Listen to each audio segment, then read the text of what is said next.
We're so happy to have you joining us this morning as we cover the 2022 Customer Success Industry and Salary Report from Totango. Just as businesses started to recover from the disruption caused by the COVID-19 pandemic, or I should say, as we got accustomed to this as part of our new normal, 2022 threw us another curveball with economic and geopolitical uncertainty. So with more focus than ever on driving predictable growth during these times, all eyes have turned to customer success, protecting the customer base, improving retention, reducing churn, and driving growth through expansion. In this session today, we're going to share the 4 themes from our Customer Success Research Report, and we'll hear from one of our own CS leaders at Totango. We also look forward to hearing from you, so be sure to drop your questions in the Q&A box, and we'll make time to get to those at the end. My name is Karen Budell, and I am the CMO here at Totango. I'm joined by my colleague, Robyn Fernandez, Senior Director of Customer Success. You'll hear from her later. And the fact that marketing and customer success are partnering on today's webinar is by design. You're going to see more of why later in this session, so a little bit of a spoiler alert here, but there is an increased importance on cross-functional collaboration. So with that in mind, let's quickly review what we have on the agenda today. We're going to walk you through the key findings of our study over the next 20 minutes, look at some of those industry challenges, then we'll recap and open it up to your questions. So again, please feel free to drop questions as they come up in the Q&A box, and we'll make time for those at the end. All right, so as we go into the results of this salary report, we are looking at our 9th annual study. And this year, we captured responses from over 250 CS professionals, over 49 industries, and 41 countries represented, with the majority of respondents coming from North America and Europe. We also saw a range in the size of CS departments, so we'll get into org shape and size a little bit later. But I really would love to hear from you all, so let's start things off with a quick poll. So as you can see, churn reduction was certainly at the top of the list for top priorities this year, along with renewals, product adoption, and if you look to the far right of this chart, customer experience was really taking to the list as a top priority. And honestly, this is something that we've seen over the last 3 years we've been running this survey. It was around 55% in 2020, but we all know the change that 2020 brought. And so that has continued to tick up as companies are looking to ensure really steady revenue streams by not only improving retention and protecting the customer base, but making sure that they're delivering that top-notch customer experience. And so zooming in on that a little bit more, if you looked at who marked it as a high priority, so they had a range of how they could mark their priorities here, customer experience increased by 10 percentage points, right? And we've seen consumer and customer expectations changing dramatically in the last few years and this year alone. So what we see in these results is there's an opportunity for someone to lead the focus on customer experience at the executive level, someone to really focus on driving a cohesive customer journey, coordinating the delivery of outcomes, and making sure that you and your company and teams are creating an experience that delights the customer at every touch point. So when we think about who's best positioned to rally the entire organization around driving customer outcomes and value, well, it's those with the data and deep understanding of customers, right? So this is about how you can use your customer insights and activate the entire enterprise to deliver that customer experience. So CS is well positioned to really bring those insights and data points to the fore to lead the org. So that was our first key finding in the study. The second theme that jumped up was in terms of, what is the biggest challenge? What seems to be holding you back in achieving this priority? Now, last year when we ran the study, we saw that scaling the customer success team was either a major or a moderate challenge for respondents. This year, however, as you can see, the biggest challenge was, how do you move from that reactive approach to customers to a more proactive approach? So that reactive struggle was called out by almost 4 in 10. And given that the only constant these days is changing customer expectations, changing conditions in the marketplace, I ask you to consider, how much does this require a shift in mindset compared to a shift in your operating model? One of the things that we like to talk about at Totango is how you can apply a growth mindset and really start thinking about testing and iterating versus starting from scratch. So how can you respond to data and signals from your customer? More than that, we like to say your customer journey is the product. You wouldn't want to react and be last to the market with a product. So how can you use data and insights from your customers to be more proactive, to continuously iterate and improve your customer journey to deliver more value and delight at every touch point? And so as we think a little bit more about this struggle or the mindset about how you can shift from a reactive to a proactive approach, I want to introduce an actual voice of one of our customers, Brent Cogswell from Schneider Electric. So let's just listen to a little clip on his perspective of reactive versus proactive. Customer success is focused on recurring revenue, and it's the lifecycle management of the recurring revenue with a very large focus on the customer's desired outcomes, right? It's very customer oriented on their desired outcomes, whereas customer care is reaction. The customer calls or chats or emails us. It's not us proactively going to them. So it's a reactive.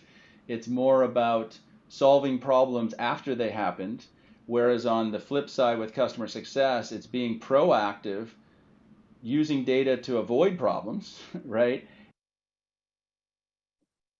So little clip from Brent there, and thank you, Keenan, for already listening to our CS No BS podcast. The goal of that is really to give you more practical tips and hear from the greatest leaders in the CS industry who are tackling some of these challenges today. So encourage you to give it a listen, but hopefully Brent's perspective on reactive versus proactive gives you something to consider in the way that your teams work and operate. Thanks so much, Karen. And it's looking as we've got the last final people clicking in that were very similar to our findings. And so I'm going to go ahead and end the poll. Thank you everyone so much for your participation. Definitely representative.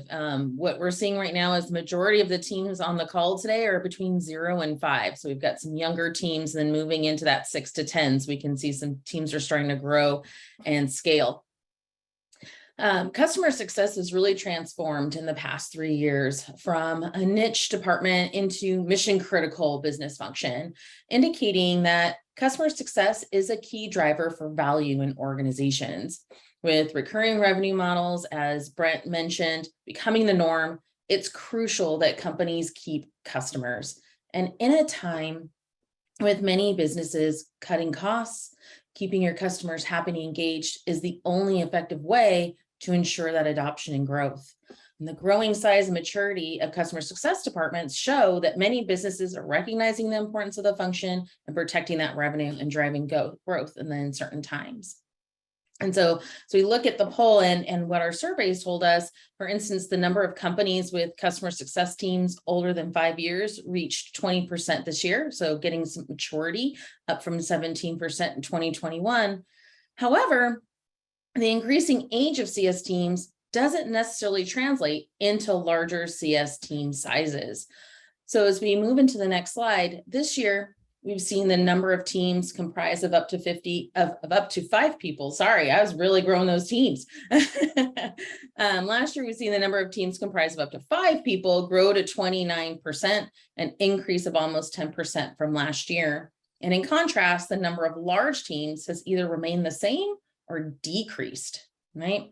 In fact, only 9% said that they had teams of between 31 and 50, and down by more than half from 20% in 2021. So exactly like our attendees today. So how do we explain this increase in smaller teams? Well, one, smaller team sizes could be a reflection of strained recruitment budgets. At the same time, lean CS teams could reflect the fact that many companies find recruiting experienced CS professionals a big challenge. And we're going to be talking about this a little bit more as we continue today. Alternatively, companies may have found that advances in technology and powerful CS tools like the Spark platform from Totango are helping them to streamline their workflows, boost efficiency, and achieve their goals without having to increase headcount. We just came from our team summit a few weeks ago in Miami, and a main conversation there was about moving to more of a digital engagement model. As we move into the next slide, a major challenge for businesses is that postings for new openings are attracting fewer applicants. And I know that all of us are feeling this. Hiring managers are looking for the right mix of industry-specific knowledge and experience, project management, customer success skills.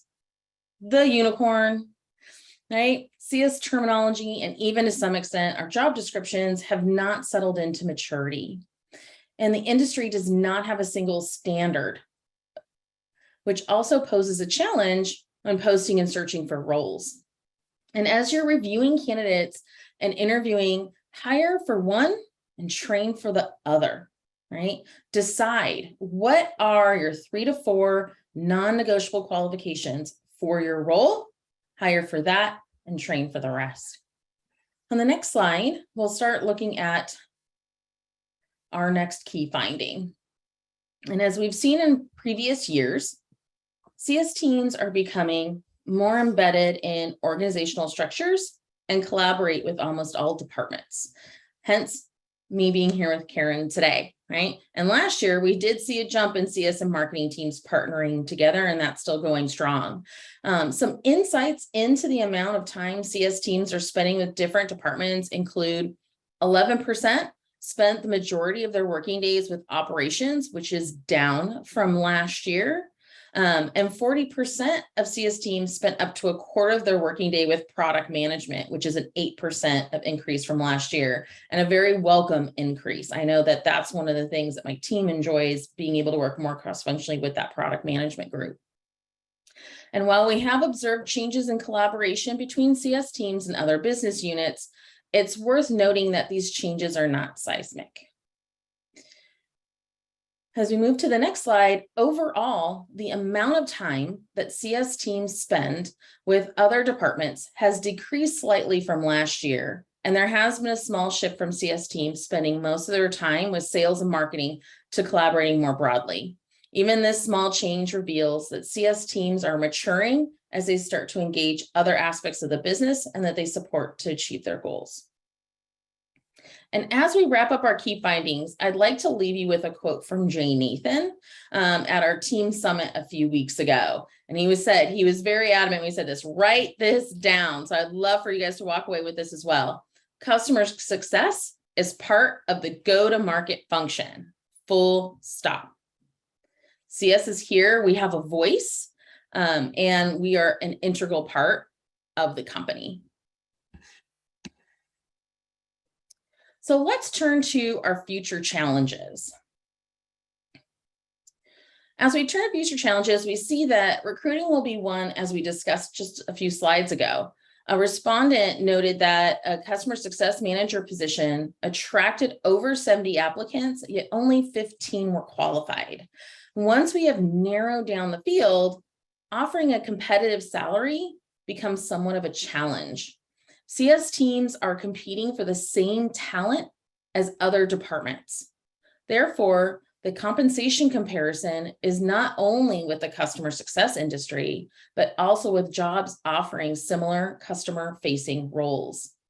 And a hot topic among CS leaders is how to compensate the team and ensure there's a focus on revenue and growth. This has been a conversation I've had quite a bit in September, and I know that I'm going to continue to have it as we move into the final part of our year and begin planning for 2023. 25% of respondents said their compensation included all 3 components: base salary, bonus, and stock equity options. Like last year, the conclusion is that customer success professionals are being incentivized with stock or equity options that reflect the company's growth and value. Customer success is compensated on broad measures rather than specific sales targeted results. And this general conclusion fits the trend that customer success professionals are encouraged to understand that the total health and happiness of a customer is tied to revenue, which in turn reflects on the growth of their own business and stock options.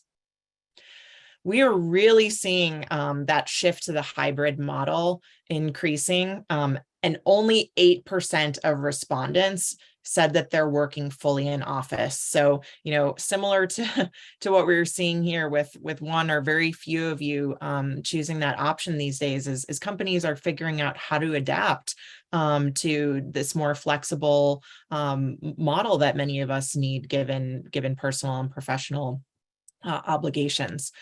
But one thing to consider with this hybrid model, as you can see here, 54% of the respondents said that they have a hybrid model of working sometime in the office and some remotely or at home. This model puts pressure on a couple of areas when it comes to managing customer success programs, and that is data integrations and intuitive workflows.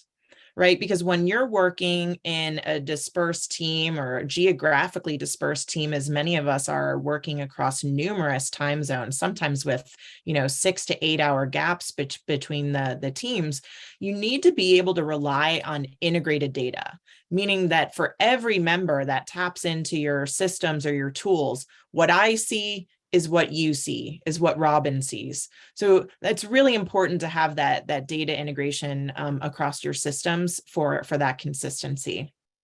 Another thing that's interesting is, if you kind of cast your, let's look into the future a little bit, open up our crystal ball here. Many companies are going to be employing what Forrester is calling the quote, anywhere plus office hybrid. So we're starting to see this, but this means that more people will work outside the office more of the time.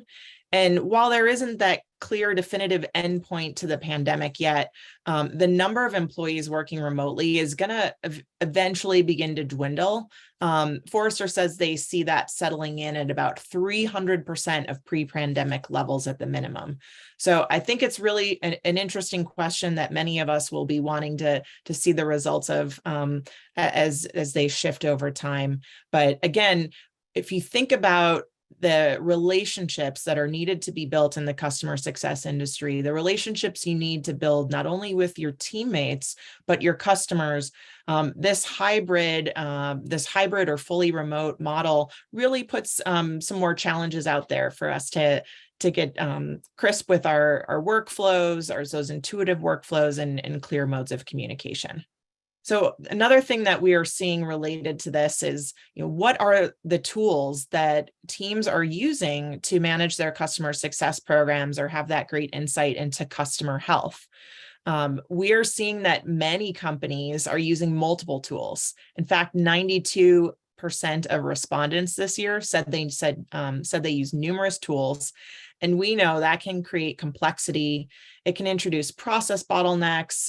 If solutions aren't easily integrated, as I mentioned previously, you might have some data veracity challenges. So using a lot of tools is one challenge. We also heard that in-house tools or homegrown tools are being used by about a third of respondents. And that can be a challenge in and of itself if companies choose to build a tool in-house and it might not be their core area of expertise. So not surprising that with almost a third using an in-house tool, 0% of respondents said that was among their favorite tool. So curious, how you are using systems to stay aligned and connected so that everyone has that shared visibility of your customers and your customer health. Obviously, we at Totango have a wonderful solution that we believe brings all organizations together to have that shared view of customer so that we can work collaboratively and cross-functionally to drive those customer outcomes. So with that, I want to wrap it up and hand it back over to Robyn so she can highlight some of the key takeaways from the study, and then we'll open it up to you. So if you have those questions, please drop them into the Q&A box. Great, thanks, Karen. So just to wrap up, as we think back to the beginning of our webinar today and the poll that we had, customers' experience has become a top priority for 2022 and will, I believe, stay that way as we move into 2023. Teams are focused on shifting to a proactive approach. We heard a little bit about that from Brent. And working cross-functionally to drive our outcomes is critical to overall business success. If our customers aren't successful, our company won't be successful. And hiring the right mix of industry and CS experience remains a challenge as we move through to the end of the year. And hybrid and fully remote working models require a shared view of data and increased collaboration, right? We've been feeling that, and it continues to be so. I think with that, we will wrap it up, and just want to say thank you again so much. We have folks from Dublin, UK, Brazil, Florida. Again, stay safe there on the East Coast. Hope all is well with the weather, and folks here in California, where Robyn and I are dialing in from. We thank you so much for joining the Totango team today, and we hope we will join our next webinar or stop by and see us in Vegas at TSIA.